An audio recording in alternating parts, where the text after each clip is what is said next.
Hi, I'm Andrea, founder and co-owner of Phoenix Counseling, and welcome to week 2 of Perimenopause Talks.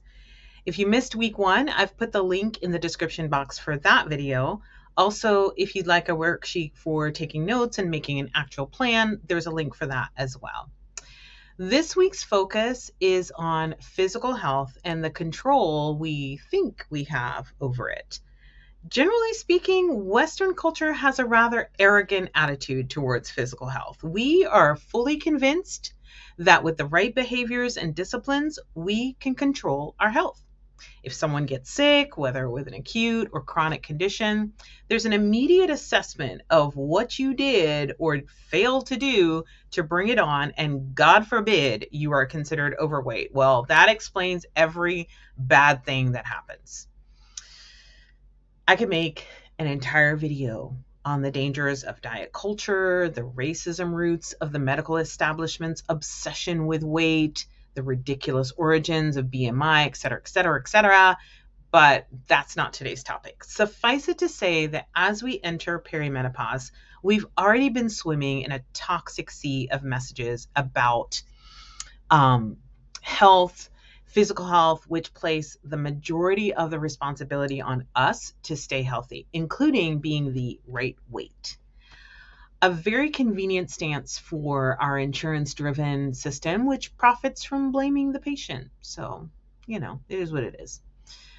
The truth is, though, that individual behavior on the best of days accounts for only 36% of our health outcomes. I'll put a link in the description box that goes into the details of that. But 36%, that's not even half. Enough to make a difference, so worthy of our effort, right? But certainly not enough to justify shame and self-condemnation when things don't go the way we would like.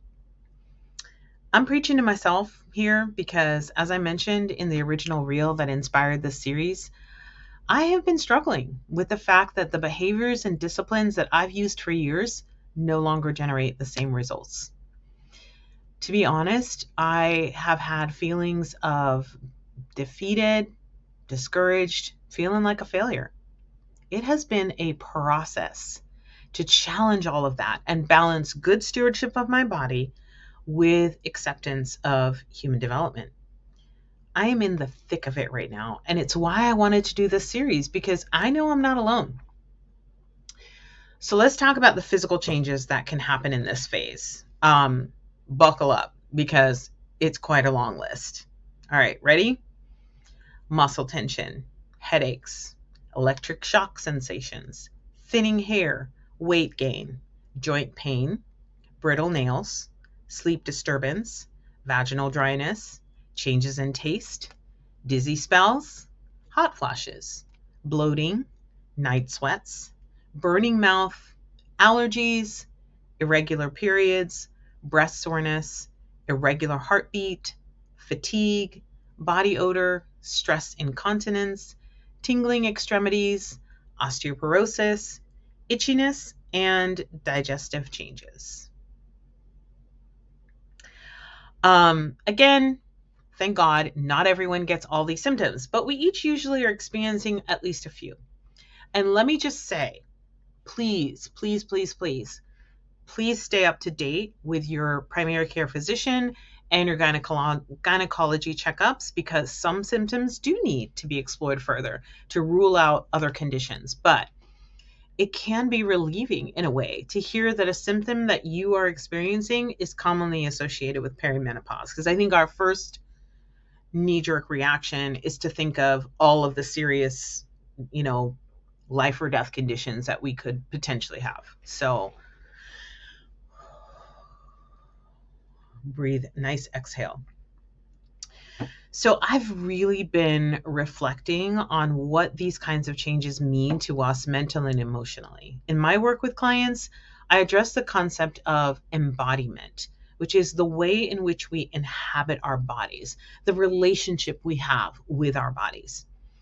For most of us as women, between childhood deficiencies and societal messages, there's usually some work to do in attuning to our bodies with compassion, just in general. But regardless of where you are in that process, perimenopause can jack the whole thing up. The body you've worked so hard to tend, to manage, or even to love suddenly starts acting out, and the measures you employ to try and get things back in line, meaning the way it used to be, don't seem to work. If you've been operating from a place of discipline and control, this can really rock your world. Again, individual behavior accounts for just 36% of health outcomes. But in our youth, it's easy to feel like we have far more control than that. Perimenopause begins to dissolve the illusion of control. And I don't know about you, but I don't like it. I've been dealing with muscle tension, headaches, thinning hair, weight gain, sleep disturbance, changes in taste, hot flashes, bloating, allergies out of nowhere. I've never had allergies in my life. Fatigue, random itchiness. It has felt like a never-ending game of whack-a-mole. It's like I tend to one thing and then boom, here comes another thing. I go to that, up, here's another thing. I'm over it, y'all. But here we are. Here's the hard truth of conquering this stage. We must grieve the loss of control we thought we had. And we need to intentionally pursue a compassionate relationship with the bodies we now have, instead of frantically trying to recapture the function and form we had before. Medical intervention can be amazing, but it won't change the fact that your body is transforming and life is not as controllable as we may have thought. There is a lot of information coming out now to help us thrive physically in peri and postmenopause. The fact still remains, however, that we are and will be different, better in many ways, but different. The sooner we wrestle with that reality, the sooner we get on with this business of thriving.